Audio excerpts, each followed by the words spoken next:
اور عدالت نے یہ بھی ساتھ ساتھ بتا دیا کہ اب بھی عدلیہ کو دھمکی مل رہی ہے۔ ہاں، اس فیصلے کے فوری بعد یہ ہوا کہ ملتان بینچ میں ٹرانسفر کر دی گئی ہے جسٹس صادق صاحب کی، جو میرے پاس خبر ہے کہ جائیں یہاں ملتان کے فیصلے سنیں، لاہور کے مین کیسز آپ نے نہیں سننے۔ مجھے ایسا لگتا ہے کہ جیسے کہا ہوگا زمین بہت جاگ گیا آپ کا، وہ تھوڑا ذرا اس کو ہاتھ ہولا رکھے، لائک یہ والی چیز یہ ہوئی ہے جی۔ ادھر صدر آصف علی زرداری صاحب نے قومی اسمبلی کا اہم اجلاس بلا لیا جی، 30 جولائی کو بروز منگل شام 5 بجے بلایا ہے، اور اجلاس سے متعلق یہ کہا جا رہا ہے کہ یہ غیر معمولی اجلاس ہے اور وقت سے پہلے بلایا گیا ہے، اور اس اجلاس میں مخصوص نشستوں کا جو سپریم کورٹ کا فیصلہ ہے اس کے خلاف کوئی قرارداد منظور ہو سکتی ہے، نہیں قرارداد نہیں تو تقریریں تو آپ نے دیکھنا ہے کیسی کمال ہوتی ہے، کوئی سپریم کورٹ میں پارلیمنٹ سے ہی حملہ کر دیتے ہیں، یا تو سپریم کورٹ کے باہر دھرنا دے دیتے ہیں یا پارلیمنٹ سے حملہ کر دیتے ہیں، تو بدوائیں تانے تشنے کوسنے اب سپریم کورٹ کے اوپر یہ تمام کے تمام شروع ہو جائیں گے۔ کہا جا رہا ہے اس پہ یہ سب چیزیں ہوں گی، اور سپریم کورٹ کے ججز کے خلاف بھی کوئی معاذرائی ہو سکتی ہے، یا ہو سکتی ہے یا پوسٹ پون کر دیں گے، جس طرح پابندی والا بات تو وکٹم کی ری چھوڑنے کے بعد واپس ہو گئے نا، تو شاید یہ ہو سکتا ہے۔ تو یہاں ادھر پیش رکھتے ہیں اب 30 جولائی کو بروز منگل یہ اجلاس طلب کر لیا گیا۔ ادھر جی جماعت اسلامی صاحب کے دھرنے کی اپڈیٹ یہ کہ کچھ مذاکرات طے پائے ہیں، جس کے بعد یہ فائدہ ہوا کہ امیر جماعت اسلامی نے مجھے مختلف جگہوں پہ اسلام آباد کے اندر دھرنے دیے تھے، ان تمام کراؤڈ کو لیاقت باغ میں شفٹ کر دیا، اور تھوڑی دیر پہلے جو پریس کانفرنس کی ہے امیر جماعت اسلامی نعیم الرحمان صاحب نے، تو انہوں نے کہا کہ پنجاب کی حکومت نے ہماری بڑی گرفتاری کی ہے، اگر کارکنوں کو رہا نہ کیا گیا تو دھرنا کا رخ کسی بھی طرف ہو سکتا ہے۔ انہوں نے کہا ڈی چوک تو اتنی بڑی کوئی پرابلم ہی نہیں ہے ہمارے لیے، جب چاہے مرضی جا سکتے ہیں۔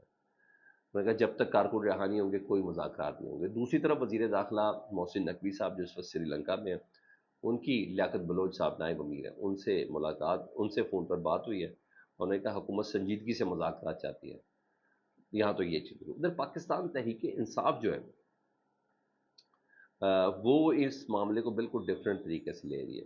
وہ بلکہ تھوڑی تنقید کر رہی ہے جماعت اسلامی پر۔ وہ کہہ رہی ہے کہ آپ گئے تھے بجلی کے بلوں پر، آئی پی پیز کے اوپر، تنخواہ دار طبقے کے اوپر، مہنگائی کے اوپر، مگر امیر جماعت اسلامی نے تقاریر میں پاکستان تحریک انصاف کے خلاف، بیانیے کے خلاف چلنا شروع کر دیا ہے۔ پی ٹی آئی نئے الیکشن کی ڈیمانڈ کر رہی ہے نا، تو جماعت اسلامی کہتے ہیں نئے الیکشن نہیں، فارم 45 والا معاملہ کلیئر کیا جائے، اس پر انصاف ہو، تو وہ یہ کہہ رہے ہیں۔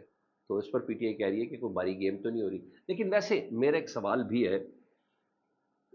پاکستان تحریک انصاف کا یہ سٹانس تھا کہ فارم 45 والوں کی اصل حکومت ہے، 180 نشستیں اس کے اوپر ہماری ہیں، یہ اچانک نئے انتخابات والی بات کیوں آئی؟ ٹریبیونلز والے ایشو کو کیوں نہیں اسٹرانگ کیا جا رہا؟ یہ کیا چیز ہے؟ یہ میرا ایک سوال ہے، مجھے تھوڑا شاید مجھے روشنی ڈالیں، کامنٹ سیکشن میں مجھے ضرور بتائیں۔ مجھے ایسا لگتا ہے کہ پرنسپل سٹانس ٹریبیونلز کے فیصلے ہی ہونے چاہیے، ہاں اس کے ساتھ ساتھ نئے انتخابات بننا چاہیے، کہ وہ ٹریبونلز تو آپ کتنا مرضی لیٹ کروانا چاہیں وہ آپ لیٹ کروا سکتے ہیں، چاہے اس کے کہ آئین میں 2 سے 3 مہینے کی قدغن ہے کہ 3 مہینے کے اندر اندر ان ٹریبونلز کا فیصلہ ہونا چاہیے۔ صحافی ہیں شاہد اسلم صاحب جو امریکہ میں اس وقت ہے، اور ایک دو اور پاکستان سے بھی لوگ ہیں، وہ کلیم کر رہے ہیں کہ اڈیالہ میں پچھلے دنوں ملاقات ہوئی تھی، امریکی حکام گئے تھے اڈیالہ جیل کے اندر، ان کی ملاقات ہوئی تھی، کچھ امریکی قیدی تھے، ان کو وہ کونسلر رسائی والی وہ ملاقات کی، امریکی حکام ادھر ملے تھے۔ یہ کلیم کیا جا رہا ہے نہیں ان میں ایک ملاقات عمران خان صاحب سے بھی ہوئی ہے، یہ شاہد اسلم صاحب کلیم کر رہے ہیں۔ ویسے بھی امریکی کانگریس کی طرف سے ایک ریزولوشن پاس ہوئی ہے، اور انہوں نے کہا تھا کہ عمران خان اور ڈونلڈ لو کو کہا تھا کہ عمران خان صاحب سے ملاقات کرنے کے لیے جائیں گے ہم لوگ، جو کانگریس اس سے پہلے وہ جو ایک کمیٹی کے اندر پیش ہوئے تھے نا ڈونلڈ لو، اس کے اندر یہ بات طے ہوئی تھی۔ ہو سکتا ہے ملاقات ہوئی ہو، کیونکہ کچھ تبدیلیاں تو میں دیکھ رہا ہوں، تبدیلیاں میں جنرل آرمی چیف سے متعلق کہنا کہ آپ نیوٹرل ہو جائیں، حکومت یعنی P D M P T I اور فوج کو لڑوانا چاہتی ہے، اور یہ تھوڑی سی چیزیں ہیں جس کو شعیب شاہین صاحب اس وقت سیکٹری اطلاعات ہیں وہ کہہ رہے ہیں کہ گڈ ول جیسچر کے طور پر دیکھنا چاہیے۔ عمران خان صاحب نے یہ 3 پیغام 3 دنوں کے اندر دیے ہیں، تو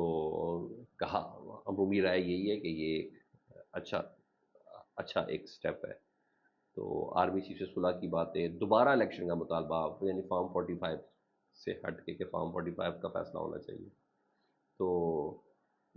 پہلے مینڈیٹ، یہ نوٹیبل چیزیں ہیں۔ اگر اس میں ملاقات کو صحیح بھی تصور کروں تو یہ کو پازیٹیو جیسچرز ہیں۔ آخر میں جی جسٹس محسن اختر کیانی صاحب وہ چھٹیوں پر تھے جی، وہ اب 30 تاریخ سے کام پہ ہیں جی، اور حالیہ دنوں میں انہوں نے بڑا بولڈ سٹانس لیا تھا، اس لیے لائم لائٹ پہ، اس لیے ہم ان کا ذکر بھی کر رہے ہیں۔ روسٹر جاری کر دیا گیا جی، ڈیوٹی روسٹر۔ سب سے پہلے وہ لاپتہ افراد کا جو کیس ہے نا، اس بینچ کی سربراہی کریں گے۔